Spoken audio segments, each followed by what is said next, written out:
Hi everyone, my name is Mark. I'm the principal of Uplands International School. It's a pleasure to meet all of you.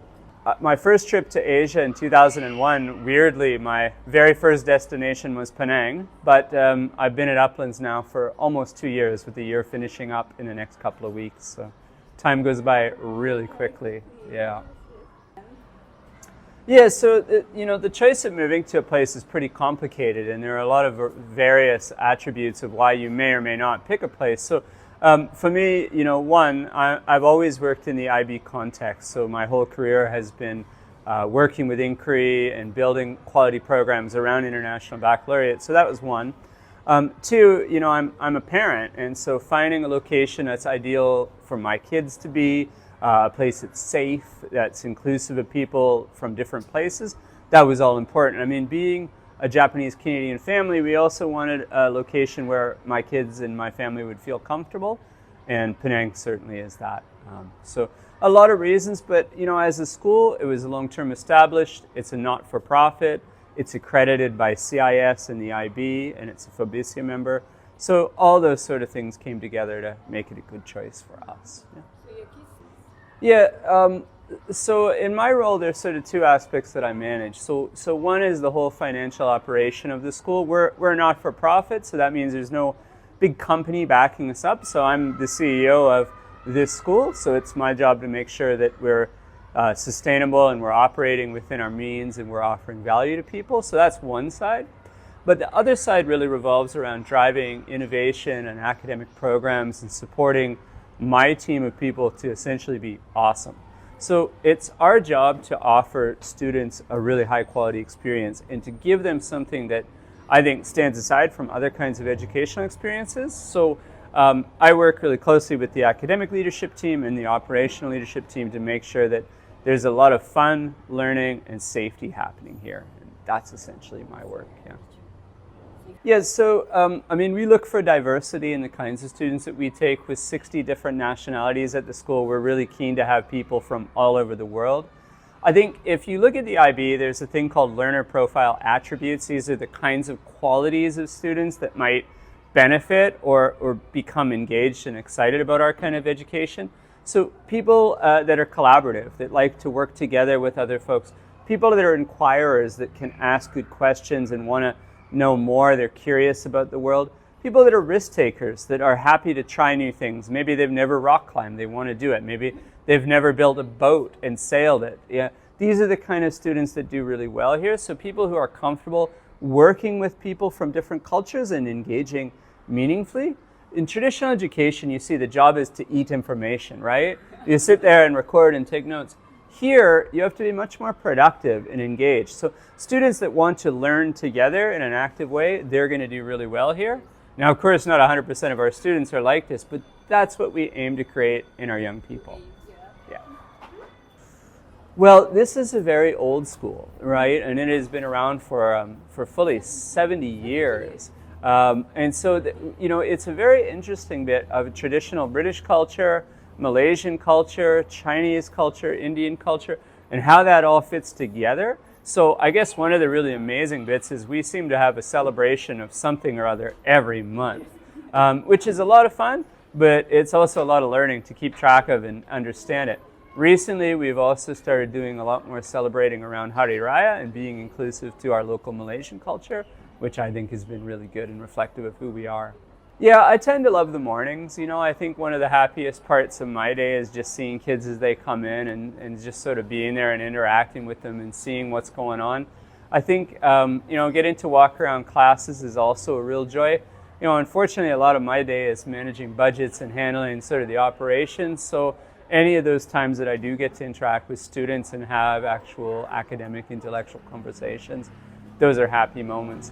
Also really love coaching, so getting out and being able to play sport with young people, probably the most stress-releasing time of my week. So those are the things I really love.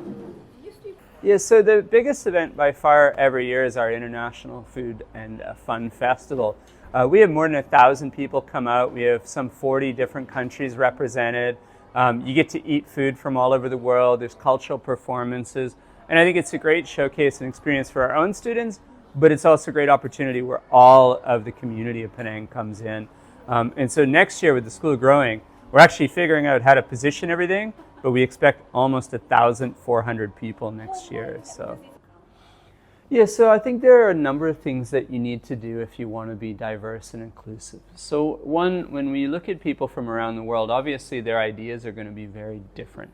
So the expectations that, for example, a lot of our East Asian parents have around strong academics and rigor versus some of our other families that may highly value activities and community engagement and service, we need to find a balance that sort of brings everyone in.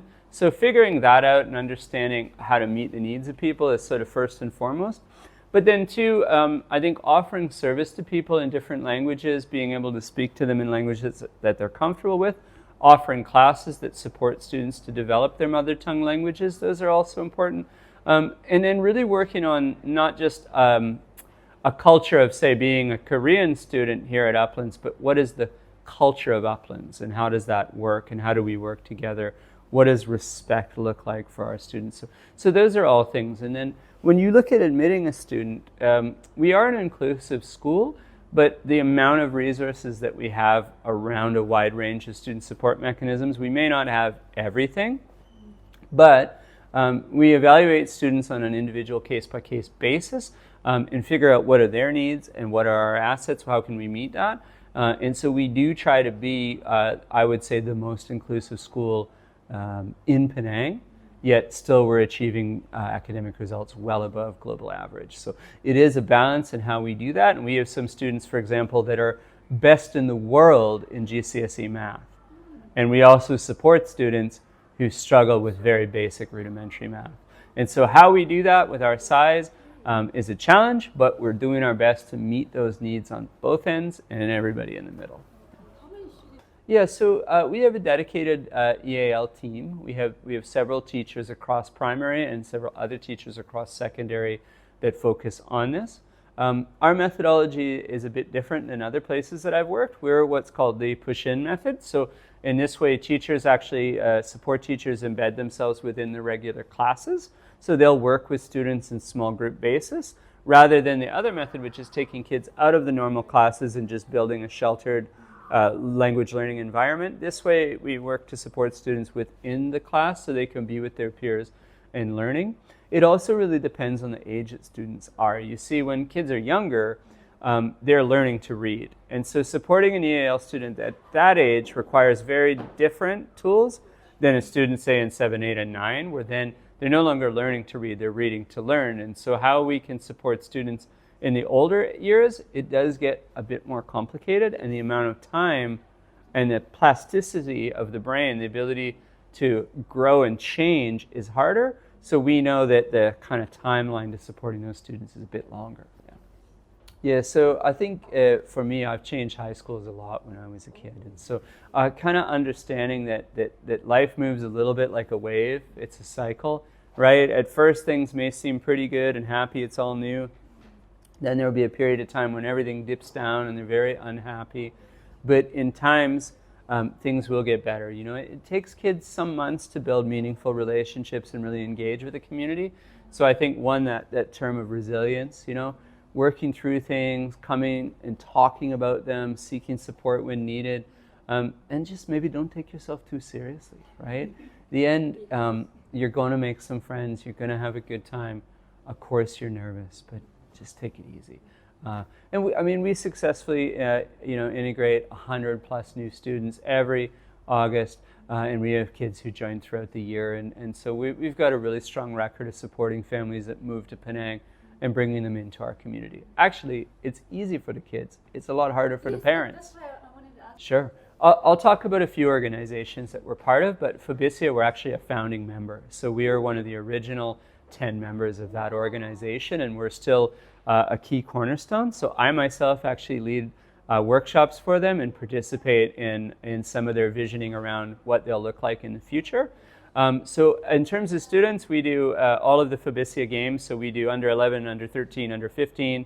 The main Fabicia games, we hosted the climbing club. We send students to every sport all around Asia with that. There's also art and drama performance type events. There's Battle of the Bands. There's all kinds of academic inquiry events. and that's just for students. There's tons of events around professional development for teachers that we're involved in. So that's one group. We're also a very active member in the International Baccalaureate. And so with IB, there's loads of workshops, professional development opportunities, and conferences for our teachers, along with IRCOS, the East Asia Regional Conference of Schools. We're also a Council of International Schools member. So we are the most highly accredited and recognized school on the island, and perhaps even within Malaysia. And we use these sort of opportunities to leverage our connections with our community and to build capacity and give students a much broader experience.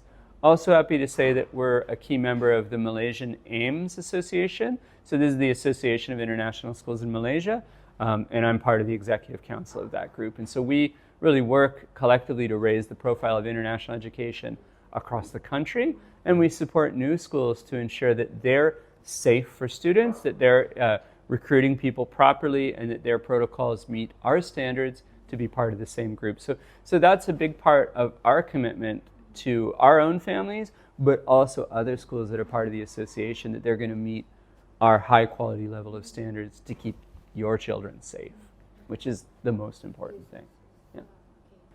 So when you look at what our diploma students do and the things that they create, I think you can see some very amazing students. So we're one of the few schools that offers diploma visual arts and film and theater. And so seeing some of their creations that they put together in the film and theater division, it's absolutely amazing that young people can do this. I think the other thing that I really love, in year 9, we do a Champions of Enterprise activity. That's, have you ever seen the show Shark Tank or Dragon's Den? So our students put together their own entrepreneurial bid where they have a competition over who has the best idea. And the last few years, this has all been around social enterprise and supporting community. And so I think this is a really great kind of service experience for students. It's a lot of fun. Yeah. So I think there's some similarities and there's some very, very key differences. So let's talk about what makes them the same. So both have subject content, right? For example, both have a course called chemistry. There's things to learn within the chemistry course, and there's an exam at the end of the course. So those are the similarities. With IB, you have 6 courses. With A-levels, you could take any number of courses, but usually, 3 or 4 is kind of the number. With IB, you're required to take a variety of courses in different disciplines. So you would take a first language, a second language, a social science, a physical science, a math, and an other, which could be another science or another social science or a creative. So it requires a student to remain rounded, because, when you're 17 and 18, you may not know exactly what you want to do in the world.